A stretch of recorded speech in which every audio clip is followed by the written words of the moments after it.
Псалм 111. Алелуя, ще славя Господа от все сърце. Света на праведниците и всред събранието им. Велики са делата Господни и следими от всички, които се наслаждават тях. Славно и великолепно е Неговото дело и правдата му остава до века. Достопаметни прави чудесните си дела.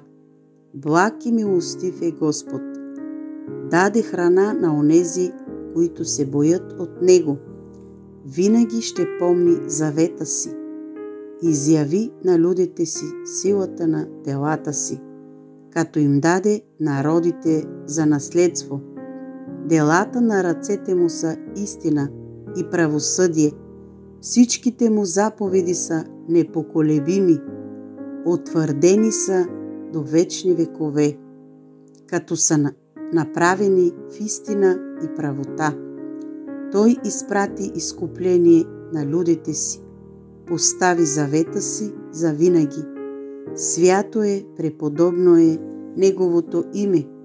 Началото на мъдростта е страх от Господа. Всички, които изпълняват Неговите заповеди, са благоразумни. Неговата хвала трае до века. Амин.